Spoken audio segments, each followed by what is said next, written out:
ఇక కర్ణాటకలో deputy CM Pawan Kalyan పర్యటిస్తున్నారు. ఇప్పుడు లైవ్ చూద్దాం. ಎಲ್ಲರಿಗೆ ನಮಸ್ಕಾರಗಳು. Good morning everybody. ಇವತ್ತಿನ ಈ ಒಂದು ಕಾರ್ಯಕ್ರಮದ ಕೇಂದ್ರ ಬಿಂದುಗಳು ನಮ್ಮ ನಿಮ್ಮೆಲ್ಲರ ಅಚ್ಚುಮೆಚ್ಚಿನ ನಾಯಕರು, ಜನಪ್ರಿಯ ಮುಖ್ಯಮಂತ್ರಿಗಳು, ನಮ್ಮ ಮಾರ್ಗದರ್ಶಕರಾದಂಥ ಮಾನ್ಯ ಶ್ರೀ ಸಿದ್ದರಾಮಯ್ಯ ಸಾಹೇಬ್ರೆ. Today's chief guest, my dear friend, Honorable Deputy Chief Minister of Andhra Pradesh, Sri Pawan Kalyan ji. ಇಲ್ಲಿ ಈ ಕಾರ್ಯಕ್ರಮದಲ್ಲಿ ಅನೇಕ ನಮ್ಮ ಸಚಿವ ಸಂಪುಟದ ಸದಸ್ಯರುಗಳಿದ್ದಾರೆ. ಕಾರ್ಯಕ್ರಮದ ಅಧ್ಯಕ್ಷರಾದಂಥ ರಿಜ್ವಾನ್ ಅರ್ಷದ್ ರವರೇ, ನಮ್ಮ ಸಚಿವ ಸಂಪುಟದ ಸಹೋದ್ಯೋಗಿಗಳು ಮಿತ್ರರುಗಳಾದಂಥ ಹಿರಿಯರಾದ ಮಾನ್ಯ ಡಾಕ್ಟರ್ ಶ್ರೀ ಜಾರ್ಜ್ ರವರೇ, ಶ್ರೀ ದಿನೇಶ್ ಗುಂಡ್ರಾವ್ ರವರೇ, ಶ್ರೀ ಭೈರತಿ ಸುರೇಶ್ ರವರೇ, ಶ್ರೀ ರಹೀಂ ಖಾನ್ ರವರೇ, ಶ್ರೀ ಪೊನ್ನಣ್ಣ ಶಾಸಕರಿದ್ದಾರೆ, ಇನ್ನೋರ್ವ ಡಾಕ್ಟರ್ ಸುಧಾಕರ್ ಅವರೇ, ಶ್ರೀ ನಮ್ಮ ಮಾನ್ಯ ಮುಖ್ಯಮಂತ್ರಿಯವರ ನಜೀರ್ ಅಹಮದ್ ರವರಿದ್ದಾರೆ, ರಾಜಕೀಯ ಕಾರ್ಯದರ್ಶಿಗಳು, ಶಾಸಕರಾದಂಥ ನಮ್ಮ ರೆಡ್ಡಿ ಅವರಿದ್ದಾರೆ, ಡಾಕ್ಟರ್ ಚೆನ್ನಾರೆಡ್ಡಿ ಅವರು, ಮತ್ತೆ ಗೋವಿಂದರಾಜ್ ಅವರು, ಮುಖ್ಯ ಕಾರ್ಯದರ್ಶಿಗಳಾದಂಥ ಶ್ರೀಮತಿ ಶಾಲಿನಿ ರಜನೀಶ್ ರವರು, ಮತ್ತೆ ನಮ್ಮ ಅಪರ ಮುಖ್ಯ ಕಾರ್ಯದರ್ಶಿಗಳು ಅಂಜುಮ್ ಅವರಿದ್ದಾರೆ, ಆಂಧ್ರದ ಅಪರ ಮುಖ್ಯ ಕಾರ್ಯದರ್ಶಿಗಳು, ಆಂಧ್ರದ ಎಲ್ಲ ಅಧಿಕಾರಿಗಳಿದ್ದಾರೆ, ಕರ್ನಾಟಕದ ಅರಣ್ಯ ಇಲಾಖೆ ಅಧಿಕಾರಿಗಳಿದ್ದಾರೆ, ಎಲ್ಲ ಪರಿಸರ ಪ್ರೇಮಿಗಳೇ, ಮಾಧ್ಯಮದ ಮಿತ್ರರೇ, ಬಂಧುಗಳೇ, ಇವತ್ತಿನ ಈ ಒಂದು ಕಾರ್ಯಕ್ರಮಕ್ಕೆ ಎಲ್ಲರಿಗೆ ಮತ್ತೊಮ್ಮೆ ನನ್ನ ಪರವಾಗಿ, ಅರಣ್ಯ ಇಲಾಖೆ ಪರವಾಗಿ ಹಾರ್ದಿಕ ಸ್ವಾಗತವನ್ನು ಬಯಸುತ್ತಾ, ಪಂಚ ಗ್ಯಾರಂಟಿಗಳ ಯಶಸ್ವಿ ಅನುಷ್ಠಾನದ ಮೂಲಕ ನುಡಿದಂತೆ ನಡೆಯುತ್ತಿರುವ ನಮ್ಮ ಸರ್ಕಾರ ಈಗಾಗಲೇ 2 ವರ್ಷ ಪೂರೈಸಿದೆ. ಇವತ್ತು ಮಾನ್ಯ ಮುಖ್ಯಮಂತ್ರಿ ಸಿದ್ದರಾಮಯ್ಯನವರ ಮಾರ್ಗದರ್ಶನದಲ್ಲಿ ಮಾನ್ಯ ಡಿ ಕೆ ಶಿವಕುಮಾರ್ ಅವರು ಉಪಮುಖ್ಯಮಂತ್ರಿಗಳು ಅವರು ಈ ಕಾರ್ಯಕ್ರಮದಲ್ಲಿ ಬರಬೇಕಾಗಿತ್ತು, ಸ್ವಲ್ಪ ವಿಳಂಬ ಆಗಿ ಬರ್ಬೋದು. ಸೊ ಅವರ ಸಹಕಾರದಲ್ಲಿ ಇವತ್ತು ಅರಣ್ಯ ಇಲಾಖೆ 2 ವರ್ಷದಲ್ಲಿ ಗಣನೀಯವಾದಂತ ಒಂದು ಸಾಧನೆ ಮಾಡಿದ್ದೇವೆ ಅಂತ ಹೇಳಿ ಬಹಳ ಹೆಮ್ಮೆಯಿಂದ ನಾನು ಹೇಳಲಿಕ್ಕೆ ಬಯಸ್ತಾ ಇದ್ದೇನೆ. ಇವತ್ತು ಜಾಗತಿಕ ತಾಪಮಾನ ಏರಿಕೆ ಮತ್ತು ಹವಾಮಾನ ಬದಲಾವಣೆಯ ಪರಿಣಾಮ ಎದುರಿಸಲು ಮರ ಬೆಳೆಸುವುದೊಂದೇ ಪರಿಹಾರ ಎಂಬುದನ್ನು ಮನಗಂಡು ಇವತ್ತು 2 ವರ್ಷದ ಅವಧಿಯಲ್ಲಿ ಸುಮಾರು 8.5 ಕೋಟಿ ಸಸಿಗಳನ್ನು ನಾವು ನೆಟ್ಟಿದ್ದೇವೆ. ನಾವು ನೆಟ್ಟಂತ ಸಸಿ ಇದು ಬದುಕಿದೆಯಾ ಇಲ್ಲ ಅಂತ ಹೇಳಿ ಆಡಿಟ್ ಮಾಡಿ ವೆಬ್ಸೈಟ್ ಮೇಲೆ ಅದನ್ನು ಪ್ರಚುರಪಡಿಸಬೇಕು ಅನ್ನುವಂತ ಸೂಚನೆಯನ್ನು ನಾವು ಕೊಟ್ಟಿದ್ದೇವೆ, ಅದನ್ನು ಅಪ್ಲೋಡ್ ಮಾಡಿದ್ದೇವೆ ಅನ್ನುವಂತ ಮಾತನ್ನು ಹೇಳಿಕೆ ಬಯಸ್ತಾ ಇದ್ದೀನಿ. ಅದೇ ರೀತಿಯಲ್ಲಿ ರಾಜ್ಯದಲ್ಲಿ ಏನು ಅರಣ್ಯ ಒತ್ತುವರಿ ಆಗಿತ್ತು, ಈ ಒತ್ತುವರಿ ತೆರವು ಮಾಡುವಂತಹ ಸಂದರ್ಭದಲ್ಲಿ ಸುಮಾರು 2 ವರ್ಷದಲ್ಲಿ 6125 ಎಕರೆ ಭೂಮಿ, ಸಾವಿರಾರು ಕೋಟಿ ರೂಪಾಯಿ ಬೆಲೆ ಬಾಳುವ ಭೂಮಿಯನ್ನು ಒತ್ತುವರಿ ತೆರವು ಮಾಡಿದ್ದೇವೆ, ಅರಣ್ಯ ಕ್ಷೇತ್ರ ಹೆಚ್ಚಿಗೆ ಮಾಡಿಸಿದ್ದೇವೆ. ಹಾಗೆ ಬ್ಯಾಂಗ್ಳೂರು ಬಹಳ ವೇಗವಾಗಿ ಬೆಳೀತಾ ಇದೆ. ಅದರಲ್ಲಿ ಇದರ ಒಂದು ಗ್ರೀನರಿ ಉಳಿಸಬೇಕು ಅಂತ ಹೇಳಿ ಇವತ್ತು ಬೆಂಗಳೂರಿನ ಗ್ರೇಟರ್ ಹೆಸರುಘಟ್ಟ ಅದನ್ನು 5678 ಎಕರೆ ಪ್ರದೇಶ ಇವತ್ತು ಸಂರಕ್ಷಿತ ಹುಲ್ಲುಗಾವಲು ಅಂತ ಹೇಳಿ ಘೋಷಣೆಯನ್ನು ನಾವು ಮಾಡಿದ್ದೇವೆ. ಇವತ್ತು ಹೆಸರು ಅದಕ್ಕೆ ಹೆಚ್ಚಿಗೆ ಮಾಡಲಿಕ್ಕೆ ನಮ್ಮ ಸರ್ಕಾರ ಬಂದ ಮೇಲೆ 15,000 ಎಕರೆ ಭೂಮಿಗಿಂತಲೂ ಹೆಚ್ಚಿಗೆ ಮೀಸಲು ಅರಣ್ಯ ಅಂತ ಹೇಳಿ, ಸರ್ಕಾರಿ ಭೂಮಿ, ಕಂದಾಯ ಭೂಮಿ ಇದ್ದಂಥದ್ದು ಮೀಸಲು ಅರಣ್ಯ ಅಂತ ಹೇಳಿ ಘೋಷಣೆಯನ್ನು ಮಾಡಿದ್ದೇವೆ. ಇದೊಂದು ದಾಖಲೆ. ಅದರ ಜೊತೆಯಲ್ಲಿ ಮೊನ್ನೆ ಬೆಳಗಾಂನಲ್ಲಿ ಭೀಮಗಢ ಅರಣ್ಯ ತಳೆವಾಡಿಯಲ್ಲಿ ಸ್ವಯಂ ಇಚ್ಛೆಯಿಂದ ಅವರು ಸ್ವತಃ ಬಂದು ನಾವು ಅರಣ್ಯ ಪ್ರದೇಶದಿಂದ ಹೊರ ಬರ್ತೀವಿ ಅಂತ ಹೇಳಿ ಮುಖ್ಯವಾಹಿನಿಯಲ್ಲಿ ಬದುಕಬೇಕು ಅಂತ 27 ಕುಟುಂಬಗಳಿಗೆ ನಾವು ಅರಣ್ಯ ಪ್ರದೇಶದಿಂದ ಇವತ್ತು ಅವರಿಗೆ ಪುನರ್ವಸತಿ ಕಲ್ಪಿಸಿಕೊಡುವಂತ ಒಂದು ಕೆಲಸ ಇವತ್ತು ನಮ್ಮ ಸರ್ಕಾರ ಮಾಡಿದೆ. ಅರಣ್ಯ ಅಪರಾಧಗಳನ್ನು ತಡೀಲಿಕ್ಕೆ ಇವತ್ತು ಆನ್ಲೈನ್ ಎಫ್ಐಆರ್ ಮಾಡುವಂತ ವ್ಯವಸ್ಥೆಯನ್ನು ನಾವು ಮಾಡಿದ್ದೇವೆ. ಬೆಂಗಳೂರಿನಲ್ಲಿ 200 ವರ್ಷಗಳ ಹಿಂದೆ ಲಾಲ್ಬಾಗ್ ಕಬ್ಬನ್ ಪಾರ್ಕ್ ನಂತರ ಮತ್ತೊಂದು ಉದ್ಯಾನವನ ನಿರ್ಮಾಣ ಆಗಿಲ್ಲ. ಹೀಗಾಗಿ ಬೆಂಗಳೂರಿನ ಒಂದು ಉದ್ಯಾನ ನಗರಿ ಅನ್ನುವಂತ ಖ್ಯಾತಿ ಉಳಿಸಬೇಕು ಅಂತ ಹೇಳಿ 153 ಎಕರೆ ಪ್ರದೇಶದಲ್ಲಿ ಇದೇ ನಮ್ಮ ಮಾದಪ್ಪನಹಳ್ಳಿಯಲ್ಲಿ ಒಂದು ಬೃಹತ್ ಆದಂತ ಉದ್ಯಾನವನ ನಿರ್ಮಾಣ ಮಾಡಲಿಕ್ಕೆ ನಾವು ಚಾಲನೆ ಕೊಟ್ಟಿದ್ದೇವೆ. ಮಾನ್ಯ ಮುಖ್ಯಮಂತ್ರಿಗಳು ಅದಕ್ಕೆ ಅನುದಾನವನ್ನು ಕೊಟ್ಟಿದ್ದಾರೆ ಅನ್ನುವಂತ ಮಾತನ್ನು ಹೇಳಲಿಕ್ಕೆ ಬಯಸ್ತಾ ಇದ್ದೇನೆ.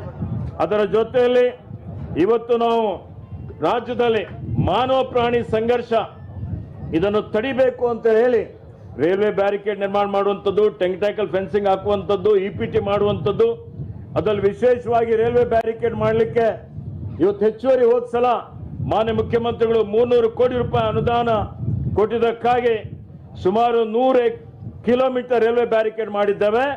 ಇನ್ನು 100 ಕಿಲೋಮೀಟರ್ ಹೆಚ್ಚುವರಿಯಾಗಿ ಅದನ್ನು ಮಂಜೂರಾತಿ ಮಾಡಿಸಿದ್ದೇವೆ ಅನ್ನುವಂತ ಒಂದು ಮಾತನ್ನು ಇಲ್ಲಿ ಹೇಳಲಿಕ್ಕೆ ಬಯಸ್ತಾ ಇದ್ದೇನೆ. ಜೊತೆಯಲ್ಲಿ ಖಾಲಿ ಹುದ್ದೆ ಭರ್ತಿ ಮಾಡುವಂಥದ್ದು ಇರ್ಬೋದು. ಅದರ ಜೊತೆಯಲ್ಲಿ ರಾಜ್ಯದಲ್ಲಿ ಬೆಂಗಳೂರಿನಲ್ಲಿ HMT 443 ಎಕರೆ ಭೂಮಿ 15,000 ಕೋಟಿ ರೂಪಾಯಿಯ ಮೌಲ್ಯದ ಭೂಮಿಯನ್ನು ಮರುವಶಪಡಿಸಿಕೊಳ್ಳಿಕ್ಕೆ ಈಗಾಗಲೇ ನಾವು ಕ್ರಮ ತೆಗೆದುಕೊಂಡಿದ್ದೇವೆ. ಕೋರ್ಟಲ್ಲಿ ನಡೀತಾ ಇದೆ. 7,000 ಎಕರೆ ಭೂಮಿ ಇದು ಲೀಸ್ ಕೊಟ್ಟಂತದ್ದು ಮತ್ತೆ ವಾಪಸ್ ಪಡಿಲಿಕ್ಕೂ ನಾವು ಕ್ರಮ ಜರುಗಿಸ್ತಾ ಇದ್ದೀವಿ ಅನ್ನುವಂತ ಒಂದು ಮಾತನ್ನು ಹೇಳಲಿಕ್ಕೆ ಬಯಸ್ತಾ ಇದ್ದೇನೆ. ಹಲವಾರು ಇವತ್ತು ಸಾಧನೆಯನ್ನು ಮಾನ್ಯ ಮುಖ್ಯಮಂತ್ರಿಗಳ ನೇತೃತ್ವದಲ್ಲಿ ಮಾಡಿದ್ದೇವೆ. ಮತ್ತೆ ಇವತ್ತು ವಿಶೇಷವಾಗಿ friends, first of all I would like to my heartiest congratulations to our guest from brotherly state of Andhra Pradesh, Shri Pavan Kumar ji, for his excellent work in his state.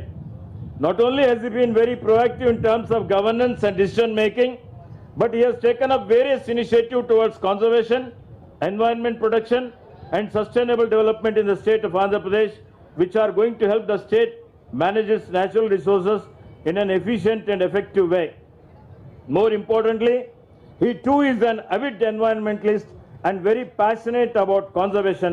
No wonder he is doing so well for his state. As I was coming to this program's venue this morning, a journalist asked me as to how a forest minister of Indian National Congress ruled state is working closely with the forest minister of an India Alliance ruled state, as it is not very common sight in a polity today. To that question, I simply put forth a very simple fact: we are all Indians first and ministers of our respective states later. We are both wanting to do good work for our respective states, help uplift our people, protect our resources and conserve the natural bounty of our respective states we inherited. For that very purpose, we decided to set our political differences aside and work on our shared commitment towards conservation, wildlife protection, environment management and sustainable development.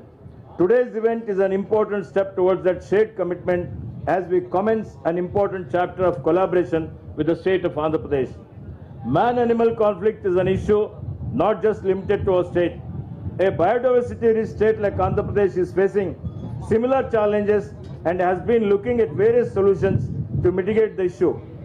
In fact, when Pawan Kalyanji paid me a visit on 8th of August 2024, he had expressed concern over the rising incidents of human-elephant conflict in his state. He was keen on understanding how we are going about mitigating it over here and also emphasized on collaborating so our departments can learn from each other and can adopt the best practices to help protect the biodiversity in our respective states.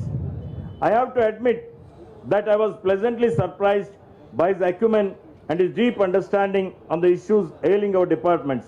During the conversation, he talked about his vision for his state and how he wants to work diligently on the aspect of conservation.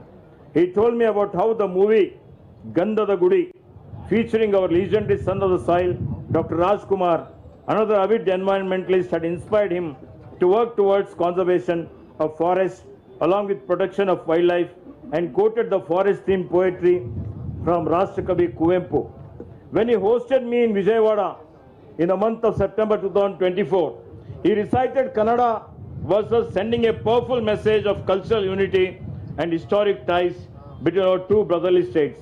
In this context, I would also like to acknowledge the deep historical, linguistical and cultural bonds that Karnataka and the twin Telugu states of Andhra Pradesh and Telangana share. From ancient practices to shared traditions and festivals, the connection between our people runs deep.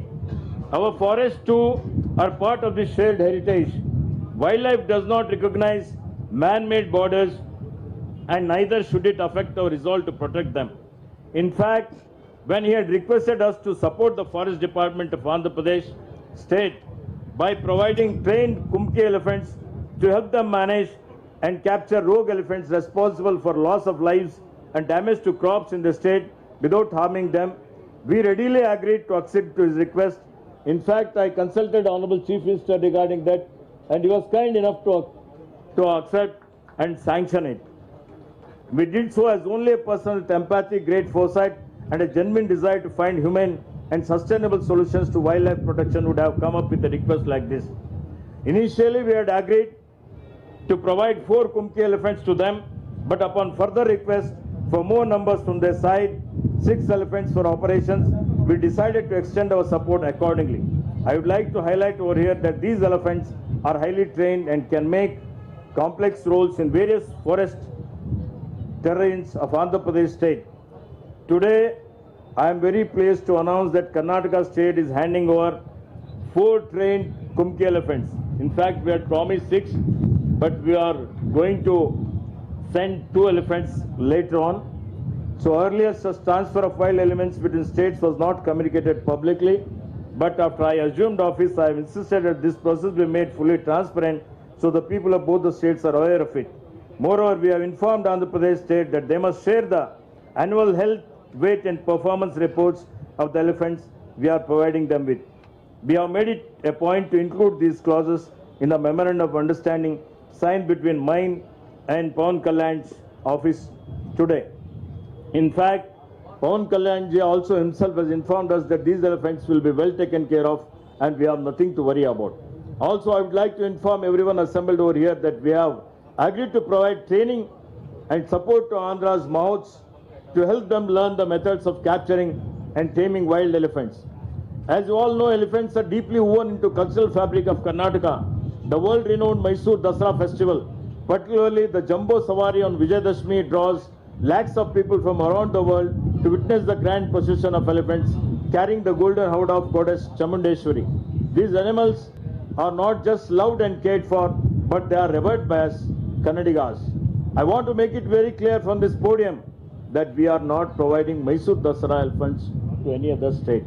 As we officially hand over these Kumki elephants to Andhra Pradesh state today, I am confident that this act of cooperation will deepen the bond between our 2 states.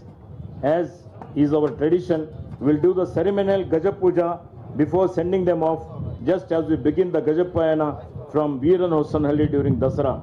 This act is not just symbolic, but it reflects the deep respect and emotional bond that we share with these majestic animals. Also, this whole historic collaboration between Karnataka and Andhra Pradesh states will, I believe, set a template for other states to emulate and work on.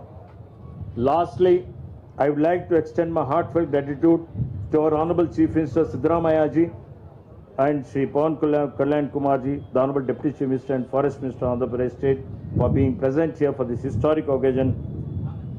That being said, I appeal to all stakeholders to come together so we can work for a future where humans and wildlife can coexist in harmony, where conservationists takes precedence over destruction, and hope we can find the perfect balance, as that is very essence of the concept of sustainable development and the very way to mitigate ourselves against the vagaries of climate change. ಕೊನೆಯದಾಗಿ ನಾನು ಅವರ ಆಂಧ್ರಕ್ಕೆ ಹೋಗಿದ್ದಾಗ ಕನ್ನಡದಲ್ಲಿ ಒಂದು ಕವನವನ್ನು ಹೇಳಿದ್ರು ಪವನ್ ಕಲ್ಯಾಣ್ ಅವರು. ನಾನು ಕನ್ಕ್ಲೂಡ್ ಮಾಡೋಕ್ಕಿಂತ ಪೂರ್ವದಲ್ಲಿ ಒಂದು ತೆಲುಗು ಭಾಷೆ ಒಂದು ಸಾಲು ಹೇಳಿ ನನ್ನ ಭಾಷಣವನ್ನು ಮುಗಿಸ್ತಾ ಇದ್ದೇನೆ.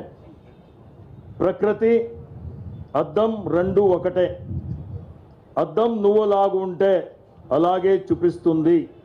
ప్రకృతి నువ్వు దానిని కాపాడితే అది నిన్నంతే కాపాడుతుంది. ಇದರ ಅರ್ಥ ಪ್ರಕೃತಿ ಕನ್ನಡಿ ಎರಡೂ ಒಂದೇ. ಕನ್ನಡಿ ಇರುವ ರೂಪವನ್ನೇ ನಿಮಗೆ ತೋರಿಸುತ್ತದೆ. ನೀವು ಪ್ರಕೃತಿ ರಕ್ಷಿಸಿದರೆ ಪ್ರಕೃತಿ ನಿಮ್ಮನ್ನು ರಕ್ಷಿಸುತ್ತದೆ.